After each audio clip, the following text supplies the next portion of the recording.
ونستعينه ونستغفره ونعوذ بالله من شرور أنفسنا ومن سيئات أعمالنا من يهده الله فلا مضل له ومن يضلله فلا هادي له وأشهد أن لا إله إلا الله وحده لا شريك له وأشهد أن محمدا عبده ورسوله صلى الله عليه وآله وصحبه وسلم. أما بعد،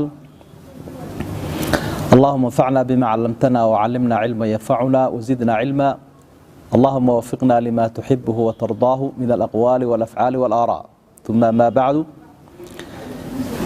كلمتين لا حديدة عدة عيدة إلهي يا رسولك وأنا عايلها رنتي يا إسلامك وحا وكيل أما حكم كيسة يا حير عقابات كقفك سويا لنا يا دنبجا سقرده أوليهاي iyo diinteena waxa ay ka tiribayeen wax ka oran doona insha Allah ta'ala. marka hore rasuulkeenu sallallahu alayhi wasallam sidaynu ogsoonahay waxa uu kaga jiraa shahaadada qaybta dambe jacaylkiisuna iimaanku kamid aha. qofkuna haduu shay caayo shay cid uu jecel yahay ma caayo, macnaheedu waxa weeye cidda uu qofku caayo waa cid uu nacay, waa cid uu jecel yahay uma quuro. بل هدو الرسول كان نعينا دينتي إسلام كي الشهادة دي بو معي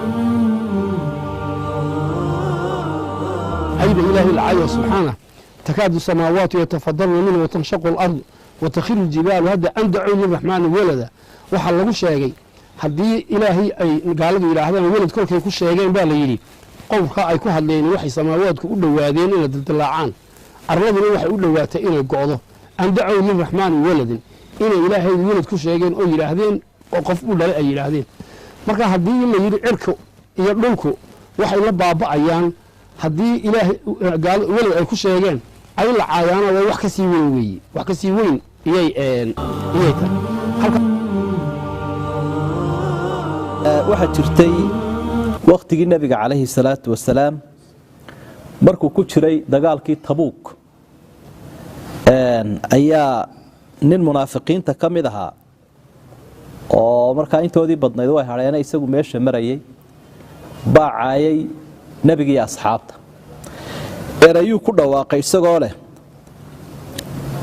ma ra'aytu mithla haulaa mithla qura'ina haulaa arqabu butunan ma ra'aytu mithla haulaa arqabu butunan wala akdhaba alsunan wala ajbana 'inda al-liqa ma naragni man kan nabiga iyo inta la socota qaarka hunguri weyn marka xaga caloosha noqoto qaarka hadal xun oo ka been badan iyo qaar ka fulaysan marka rag la kulmo. nin asxaabta kamid aha baa maqlayay oo markuu sidaa u caayay rasuulkii asxaabta Auf ibn Malik baa dhageysanayay ninka kadibna nin uu hadlayo Auf ninkii buu la hadlay wuxuu wallahi munaafiq baat بأنه واتشكت منافق نوات يقول وركاغنا النبي قالوا شيء عليه الصلاة والسلام كذبنا وركي النبي قارسيي بركي لو يدينا وحوري ده كفتن باهي طريق دير با لغو جيرو طريقاسان isku dhaafinayna waa madadaaladii ma wuxuu ku keenay haasaawihii iyo madadaaladii dhaxdayadu ku soo waariday uu khaldamay sheekay iska ahayd ma ahayn ay aan kula qastiyay nabi Allah marka waa de kaftankiibu maarat uu qaldamay.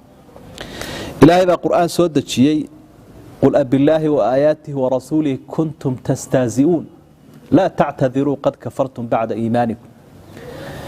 ilaahay baa wuxuu yiri ma ilaahay iyo aayadihiisa iyo rasuulkiisa ayaa ku dheeldheelaysa oo la sheego kaba tagi maayo halka markii waagu soo bariyay ayaa sidii carabta dhaqankeedu ahaa nacyi waxa la yiraahday sameyn jireen ninba dhawaaqayo ogeysiiska geeridu bixinaya yanca bimawti abi raafi ninkii abi raafi geeridiisiiba ogeysiis xaafadiya deegaanka ayuu sida salaada loo daakiro kale loo adaamo ayuu ku yeedhiyay markiiba kooxdiisii kale u yeedhayo halkiiba la tukubiyo sidii baa nabiga loogu tagay kaleeyhi salaatu wasalaam markii dilkiisii ay soo hubsadeen ay ugu bushaareeyay rasuulka nabigu wuxuu balcagtaada ay tusi saasun buu masaxay خلاص وأيضا ولقيت بوحوة تابنين با ومن معجزاته صلى الله عليه وسلم أبا القدنا نكا وحي marka tallaabadaasina miduu rasuulku qaaday bay ahayd si looga nasto ninkaa gaalka ahaa ee caayay nebiga calayhi salaatu wasalaam.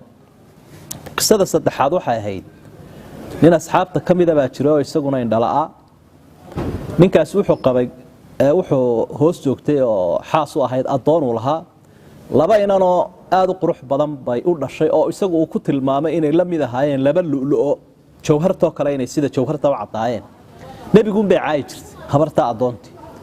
wuu la hadlaa wuxuu idhaahdaa ka daa rasuulka ha caayin. markuu muddo ku celcelinayay habeenkii dambe ayaa cayday naahoy ka daa naa nebiga ha caayin naa nebiga agtayda ha ku caayin. markii ay deen weyday buu golxab ama tooridan weyn halkan raggu gashadaan ayuu soo qaatay oo dabeetana markay jiifsatay buu ku ruqaansaday. laba u kala jaray. ciyaalkii mid ka mid ah baa qaylqayliyo dhiigeedii buu dhex galay. subaxdiiba dhinacaas isaga daqamo uu ka tegay ka luuday. subaxdii baa la soo sheegay halkan in gabadh lagu dilay ilmaheedii yaraana uu ag joogo wada dhiiga.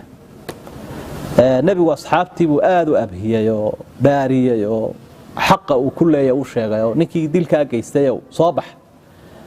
ninkii indhaha laa uu soo kacayo nebigu xaggiisa u soo hangabsaday. markaasuu yidhi tusoo waa la hor fadhiisiiyey. wuxuu horta iga dhagaysa hadalkan oo gabadhan iyada ah aniga wax dhibinama dhex marin buuri si gaar ah shakhsiyadayda way jeclayd buuri laba inanoo noocaa iyo noocaa u qurux badanna way ii lahayd laakiin afkun bay kaa dhigi weyday way ku caayi jirtay in badan markii aan abiyey deyn weyday anigaa sidaa u khaarajiyey. nebigu calayhi salaatu wasalaam dhiiggeedii hadur buu ka dhigay oo waxau idhi alaa ishhadu anna damaha hadar waxaa ogaataan oo markhaati ka noqotaan dhiiggeeduuna hadur yahay. taasina qiso dhacday oo saddexaad bay ahayd oo nebigu horkacay calayhi salaatu wasalaam. qisada afraad cali ibn abi aalib baa warinaya. gabadh yahuudiyada baa jirto iyaduna nebiga caayi jirto oo aad iyo aad u duri jirtay. nin muslina cunaha ku dhago u baktiyey iyadana wuxuu ogaada taana in dhiiggeedu hadur yahay.